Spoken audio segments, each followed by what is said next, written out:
This podcast is protected under the laws of the United States and other countries. Unauthorized duplication, distribution, or exhibition may result in civil liability, criminal prosecution, and the wrath of the tall man. Boy! Hey, let's talk about you, the ID10T community events at ID10T.com, like Russ Stevens, a.k.a. Cat Bus Russ, who has started a podcast called 90 for Chill, which Russ says is dedicated to movies with a runtime between 74 and 99 minutes, the time frame that I feel is ideal. Russ, I could not agree with you more. That is a fantastic idea. Russ goes on to say there are times you need a cinematic fix but don't have time for the latest Scorsese masterpiece or offering from a comic book universe. There's also times when you need a conclusion to prevent a binge costing you a whole night. My guest and I try to follow these guidelines as we chat up features that are definitely worth your time and are beyond easy to make time for. 90 for Chill, the podcast, can be found on all major podcast platforms at 90forchill.com, and that's spelling out 90, Ninety, 4 FOR, chill. So there you go. Thank you so much for sharing, Russ. Really great idea for a podcast. Events at ID10T.com for everyone else. Little Hand says it's time to rock and roll. Bring the noise.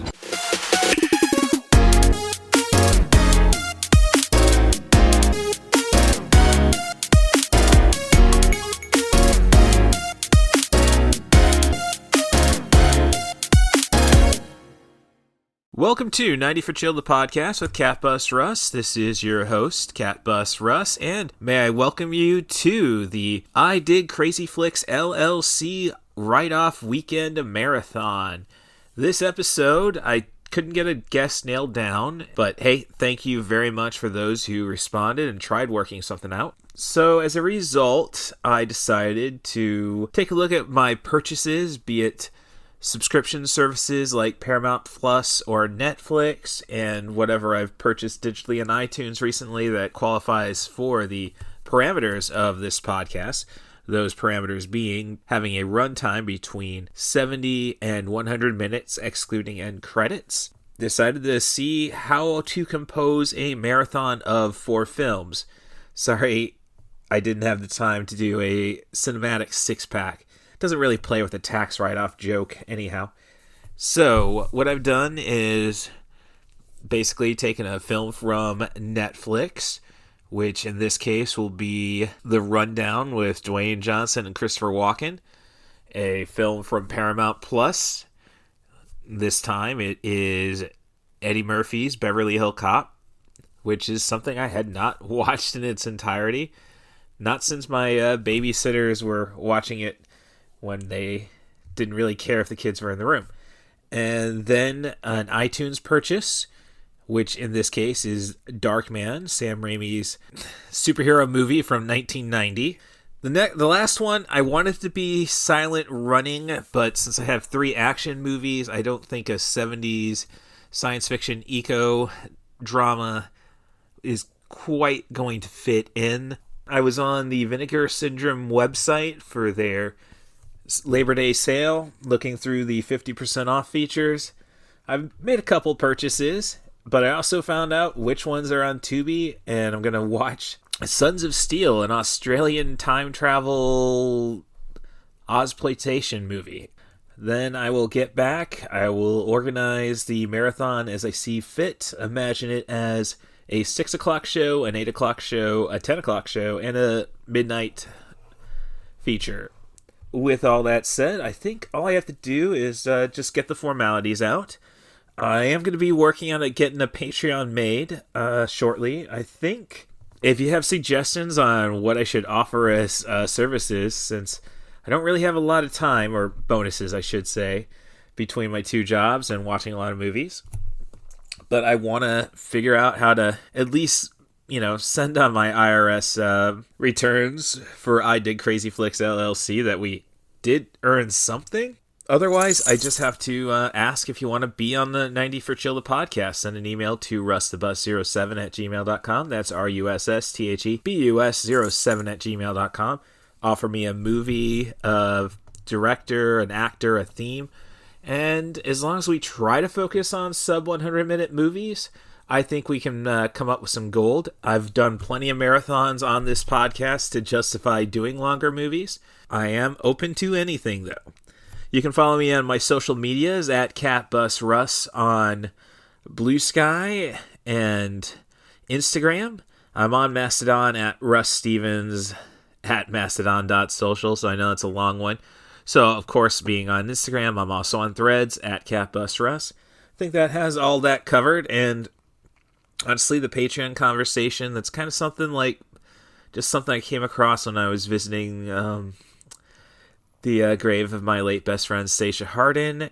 Just, running things down. It's just a great aesthetic to have a shrine, I suppose. But especially to somebody who did their best to make sure I was always going to do well. And I hope she's done that for everybody else that she touched in her life. I still feel her presence, and I'm forever grateful for that. And with that, I hope she's enjoying the presence of Skimbleshanks, the One-Eared Angel. Thanks for coming to 90 for Chill, the podcast, and let's get on to our 6 o'clock show. One job, I wipe your slate clean. You walk out of this house a free man. How much? 250 large. No problem. He's come to the other side of the world. Is that duct tape? To finish one last job. I'm looking for a man. His name's Travis Walker. Brown hair, face like a weasel. Do I know you? I'm taking you home, Travis. What's in Los Angeles? Your father. And you're not talking about. So angry! Shut up. If only it were that simple. Apparently, he stumbled onto a trinket of some value in my jungle. Yep. I want it back.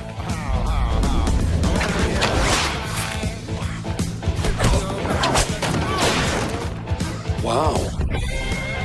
Whatever my father's paying you, I will double it. No. I'll quadruple it. No. I'll double it and quadruple it. Hell no. I hope you enjoy the fall. Now what fall?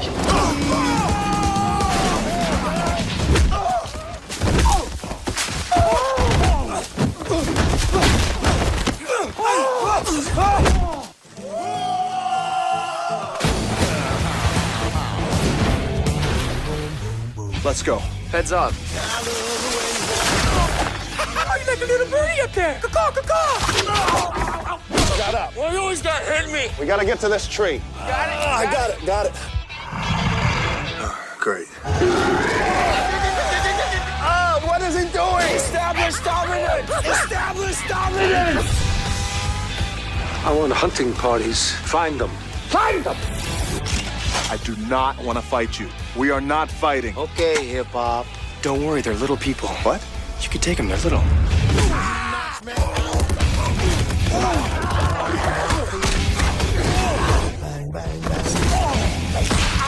Boom, boom, boom, boom. You guys fight hard.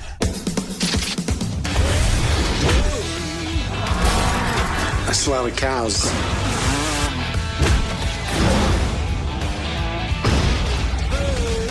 The Rundown. You got the moves. I'll give you that. Ow! Well, I'm down to just one more film to watch for the I Dig Crazy Flicks weekend write-off marathon for August of 2024. But first, I just finished watching The Rundown from 2003. Or was it 4? I don't know. It's a feature about Dwayne Johnson heading down to Brazil to bring back Sean William Scott to his mobster father, but ends up dealing with a privateer in Christopher Walken and the revolution against him led by Rosario Dawson. I mean, it's a bit of fun. There's no question about that. I love any film where we really appreciate the abilities of Ewan Bremer, a Scottish actor, best known as Spud from Trainspotting, my favorite feature, which is one we got to do on the podcast, but I digressed. It's directed by Peter Berg. I know him best as an actor. I didn't know he got into directing. And, well, that is the weak point of the feature. Because the action sequences, a lot of them take place in night. Like, you have a great first bar scene where we established how badass The Rock is in this feature. And you can say The Rock because this was a WWE film and executive produced by Vince McMahon, which is about as fun as saying executively produced by Steve Mnuchin. Enough of the tangent there, though. So you get a good fight sequence in the beginning, but you get Chekhov's goon that doesn't pay off later on in the film. That's a script issue, so I would believe. And then you have like a few scenes that just take place in total darkness, so you don't see it there. It was the early 2000s, so that was pretty common. Hopefully that a muzzle flare or explosion would be enough to impress us. And then the last sequence this is basically the most wire-fu thing you're going to see until, well, no, I guess the most wire-fu thing that you're going to see since, the Matrix trilogy had concluded by that point. It's really weird seeing The Rock break the laws of physics in his combat. But it's kind of like in the vein of Beverly Hills Cop. It is just more of a feature with a story, which has a little more nuts and bolts to it and a little more stakes, I think. More of a hero's journey, not just straight up vengeance. But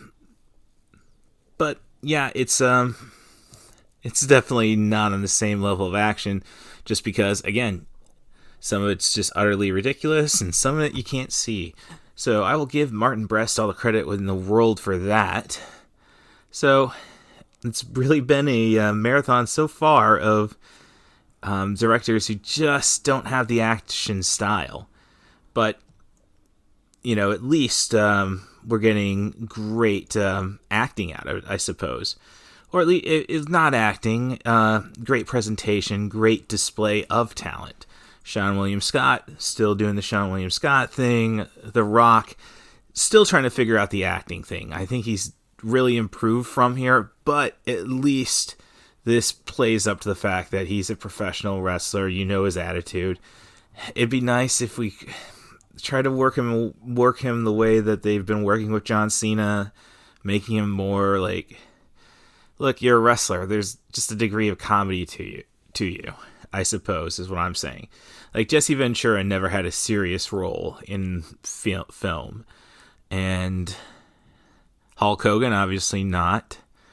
And I think after John Cena, once he hit his stride, he's kind of he might be able to do a little better, but that would require me to watch the Fast movies, 9 and X, and I don't know if I want to do that. So, but it's a movie. The Rundown is a movie where you can just shut your brain down, I suppose. So good escapism. You can look at your phone through it and not need the pause. So you're not going to miss anything if you don't pay enough attention. Whatever attention you do give it, it's worthwhile. Now available on video cassette. What were you doing in California anyway? I was working. Working where? Beverly Hills. Axel! Hey, Mikey.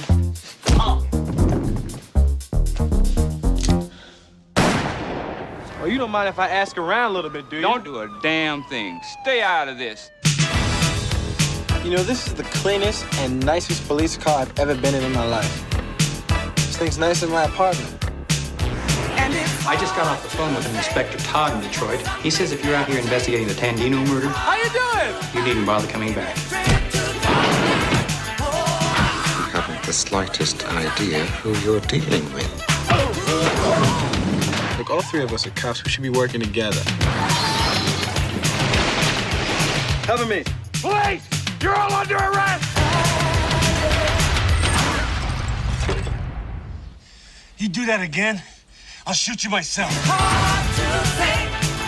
Now, please something to drink, wine, a cocktail, espresso. No, I'm fine, thank you. I'll make it myself right back there with a little lemon twist. It's good. Try it.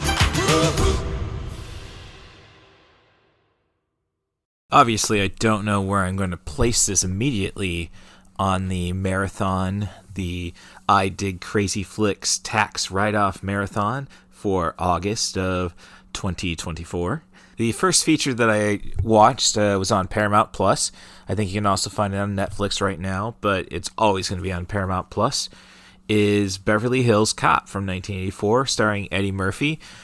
And a lot of, just familiar faces to those who love 80s movies, and a lot of great character actors. It's weird thinking that this was originally supposed to be a Stallone project, but yeah, if this was the script, Stallone would definitely not be able to pull that one off.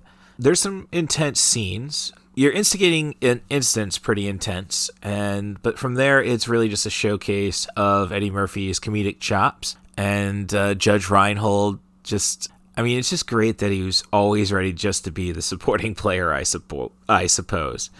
It's a story of Axel Foley, who is a kind of a rogue cop in Detroit, setting up, undercover stings and what have you to start. Very much a Blues Brothers car crashy situation to start the film. And of course, he doesn't get the bust, but all seems well because he gets to see his best friend, who just got out of the joint, 6 months ago, found a job in Beverly Hills as a security guard for an art warehouse through a mutual friend. And, he's still a criminal, though, and he tried taking $10,000 in bearer bonds from his boss, 10,000 Deutschmarks. But I digress. Basically, they send out one of your baddest from Breaking Bad to go and put a hit on him, and since it's a professional hit, they leave Foley alive. So Foley decides, I'm just going to take vacation time since he can't be on the case, and heads to Beverly Hills in his crappy blue Chevy Nova, just tracing the steps that could lead to a big drug conspiracy ran by an art dealer. I really wish I had my phone nearby. Well, I got my computer. What am I saying? So it'll at least give me a chance to go through some of the cast on that.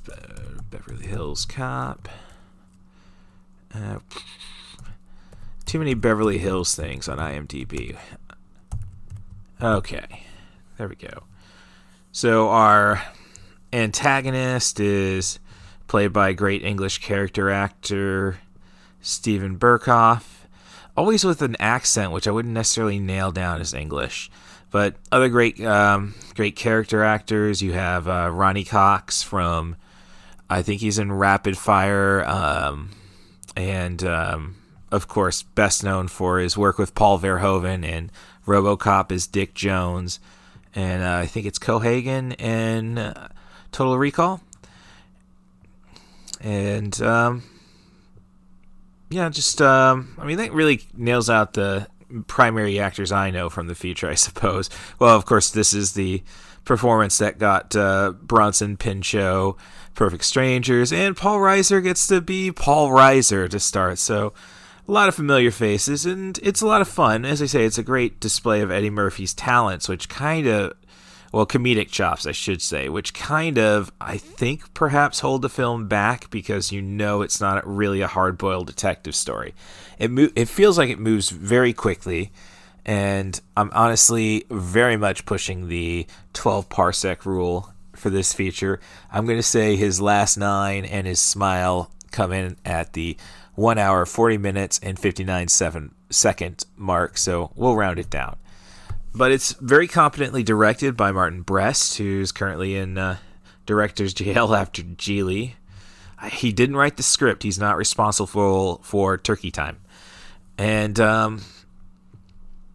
you can see where he could take it to perfection with Midnight Run.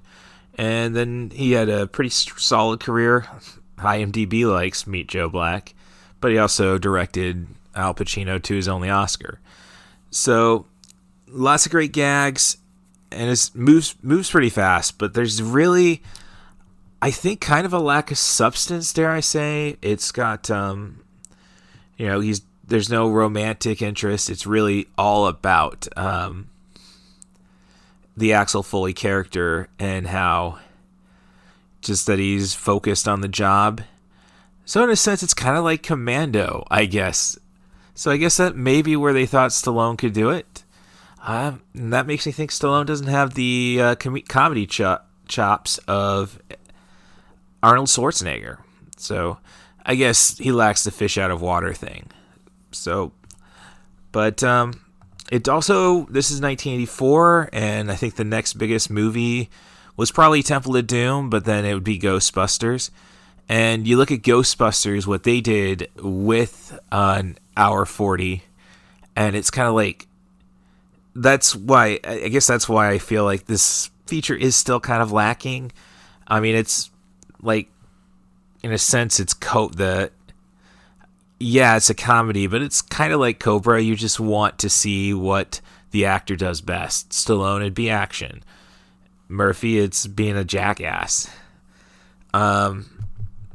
But when you look at Ghostbusters and all the lore it has to create, and just every joke is real well thought out, it just shows you the range of comedy, I suppose. This is a fun film, but I am going to, as I say, I brought up Cobra, I brought up, Ghostbusters, I brought up Commando. It's may have been done better a few times, but I mean, this, shot Eddie Murphy to superstardom, and I believe probably well deserved. So definitely worth a watch, and I'm intrigued to watch Beverly Hills Cop 2 just to see where they can actually keep this story going. I don't know about 3. I saw the finale of that, but I digress. And now, a feature presentation. Oh, very well. Let's all go to the lobby. Let's all go to the lobby. Let's all go to the lobby.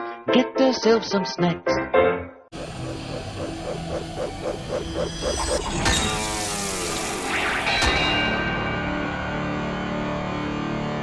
Black Alice, the man in question, is a peace activist. The Pacific nuke-free zone is about to come undone. The man is a rebel, and rebels must be destroyed. Sick.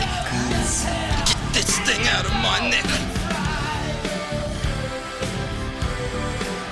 I've got to get back. Melted bodies! I demolecularized.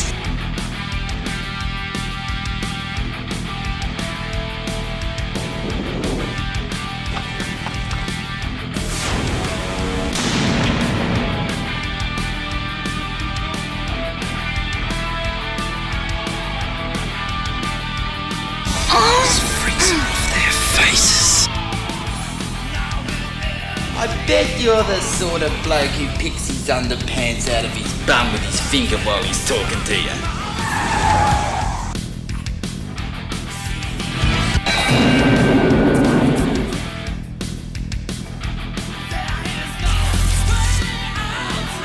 Come and sit on Alice's knee.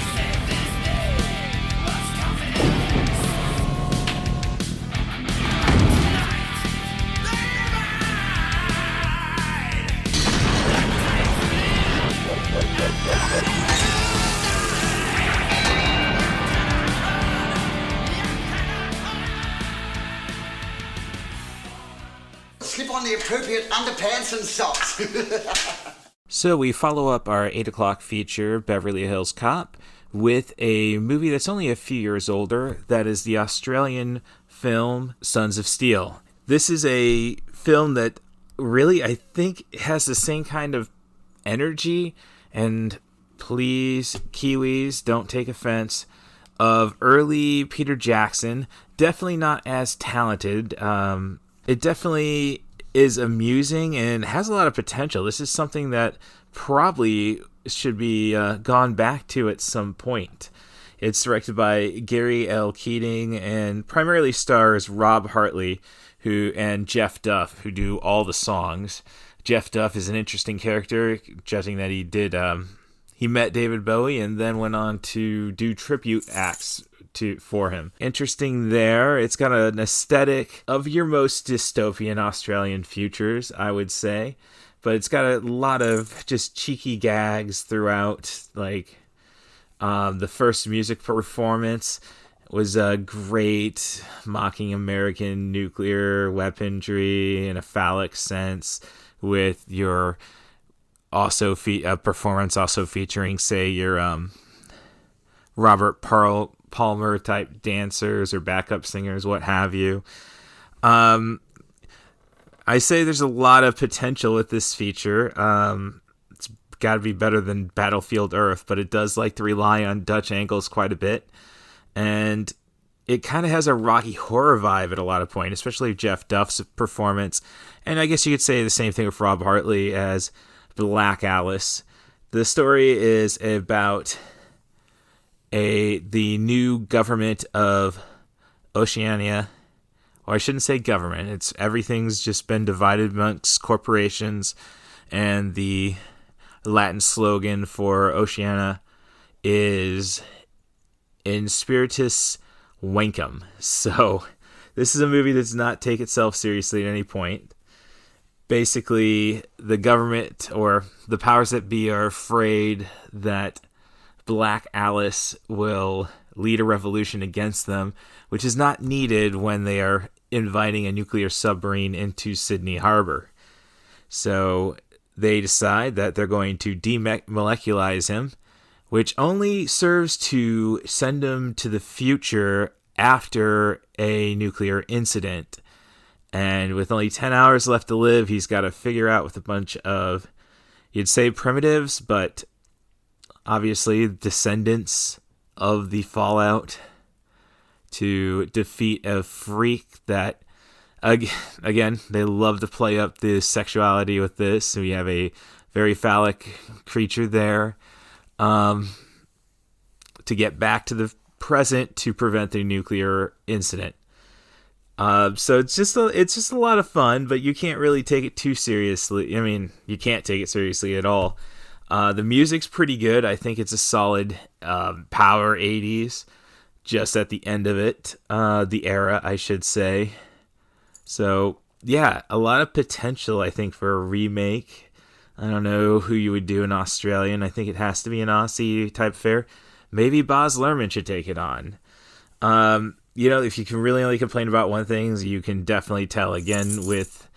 it's just a common thing when you deal with these young auteurs, be it Peter Jackson or, let me get his name, Gary L. Keaty, that you just got to shoot when it's cheap. So unlike, say, the first Peter Jackson film, Bad Taste, which is shot primarily in the day, this one is pretty much shot only at night, basically, when everything's clear and you don't have people getting in your way. But there's some great music video imagery, nice baits and switches. So it's got a rebellious spirit, and it's just too crazy to hate, I suppose, is the thing. And just doesn't seem as overblown and pretentious as, say, something like The Apple. So definitely, if you're into campy movies, I think this is one that's going to be right up your alley. We have had a doozy of a day. A real doozy. And here is a review for a film to justify the purchase being a write-off for I Dig Crazy Flicks, LLC. Who? No foolish heroics, if you please. Is Darkman.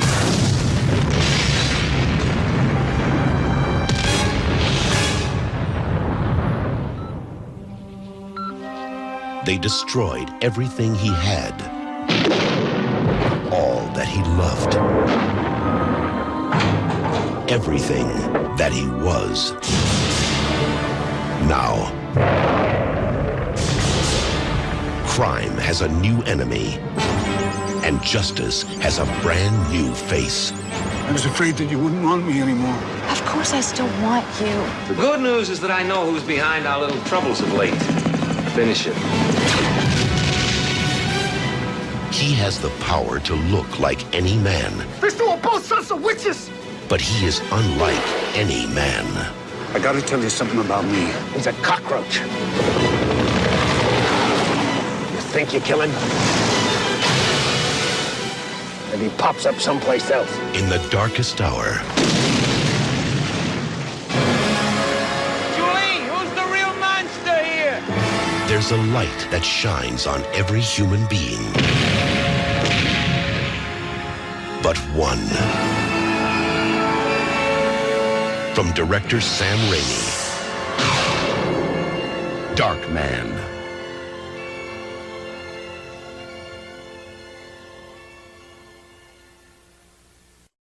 And I've just concluded the second feature that's going to be part of the I Dig Crazy Flicks August weekend write-off marathon. And it's from 1990. It's Sam Raimi's first studio feature, and there's moments where it shows. From 1990, it is Darkman, a movie inspired by characters from like the 40s. The Shadow was supposed to be a big influence on this, so well, it's kind of sad that he didn't just get that movie, but hey, you got to prove yourself, I suppose. Darkman really feels like a comic book movie, just no comic book to base it off of, just Raimi's stories with his brother Ivan, I believe, and Ted shows up in the movie, of course. It's a story of Peyton Westlake, a scientist who's trying to create they say liquid skin, a new skin for burn victims, essentially. And ironically, due to his girlfriend's dealings with a real estate mogul, construction, industrialist, what have you, he ends up getting attacked and tried to be murdered, of course. He survives the attack, but there was a major explosion. He's lost, and he's just turns up as a burn victim, and to help him out, they decide to disconnect the nervous system that gives him pain and ends up making him a victim to his baser influences, be it love or, in most cases, when you're a burn victim with no recognizable face, anger. So he sets off on a revenge mission to destroy all the mobsters who killed him, or thought they had killed him, and in a sense did, but comic book movie pathos, and try to get back with Julie, his girlfriend, played by Frances McDormand, provided that he can figure out how to make his synthetic skin last more than 99 minutes in sunlight. Direct light, not really overly clear. This is 1990, where this is very much a new genre, essentially, since the only Superman movies we had, well, I said Superman, the only comic book movies we had were the Superman movies of the 80s and late 70s. So, with all that said, this movie is a lot of fun, very well paced, and kind of cuts out the middleman in a lot of bits. But I think it gives our heroes such humongous trauma and a reason to try to get back to normal, that it works and doesn't need too much world building, essentially. And it gives us a great villain in Larry Drake's Durant, and this kind of shows the Batman influence. Batman 1989, I should say. This is a year later, and what do? We try to establish the Larry Drake character as evil as the Joker. Now, if you think back to Batman 89, the first thing we get to see is Batman being Batman. And then you think forward to the Christopher Nolan Batman movies. It's all, the sequels at least, it's all about introducing the Joker or introducing Bane. So, major development or standard set by this feature. And you could say, well, what about, maybe it's more Tim Burton. What about Batman Returns? Well, that was more of just establishing the lore of the Penguin, not introducing the character Foley. That is Danny DeVito's goal and what he sets out to do. So, and when it comes to other Batman 89 influences, we still get moments in this feature of 40s style vehicles and aesthetics in a modern world, which also carries into Batman the animated series. And it's, of course, Danny Elfman did the score to this, Batman 89, Batman Returns, and Dick Tracy, again, going back to the 30s and 40s style. So a lot of connective tissue. When I think of the tissue, the 99-minute skin actually kind of fits this podcast when you think about it. Yes, this is a 91-minute movie at best, but, you know, I like to say 99 minutes is the limit, provided there's a 12-parsec rule. But I digress there. But thinking about the liquid skin, it's kind of like, well, I saw the Terminator, the T-600s had rubber skin. Are we really that judgmental as people? And this movie definitely implies it, because Liam Neeson constantly feels like he's being judged, and there's nobody who does trauma montages like, and it's interesting because he can just do it like that. Then Sam Raimi, just watch the Evil Deads. Makes me want to go and visit the Spider-Man movies just to figure that out. And I am a fan of Doctor Strange and the Multiverse of Madness, which was directed by Raimi as well.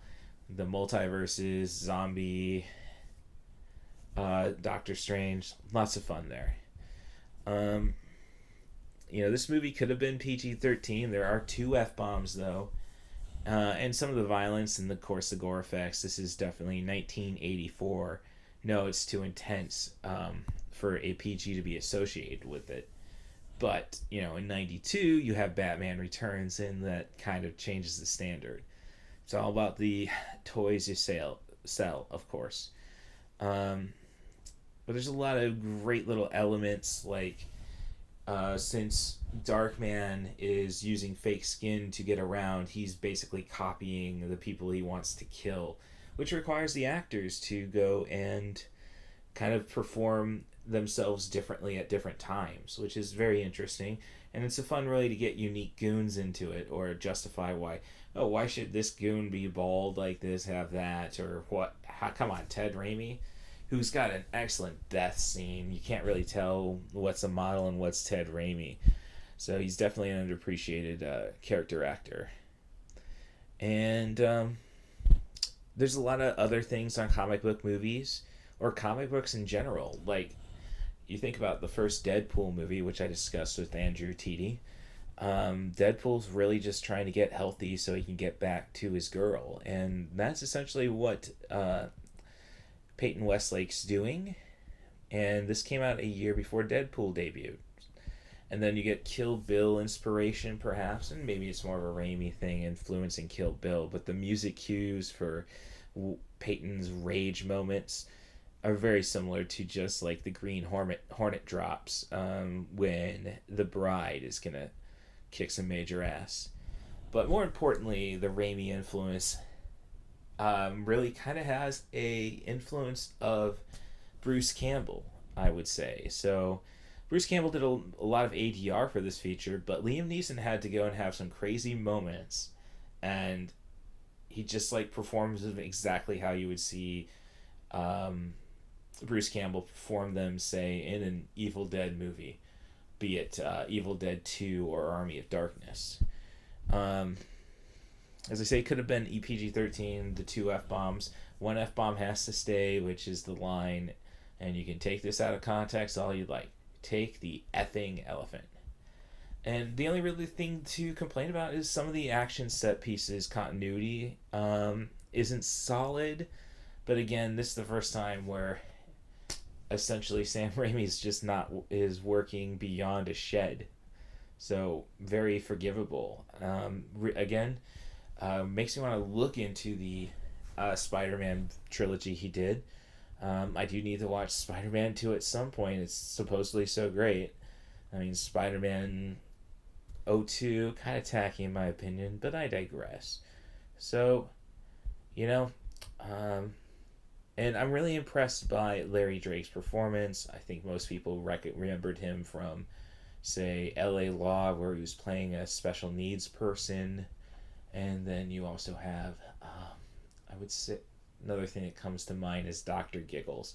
So it's great to just see him be just a menacing mob boss. So it's a lot of fun, and, you know, happy. I just don't know where I'll place this, but glad that I made this purchase. Can I hear a wahoo?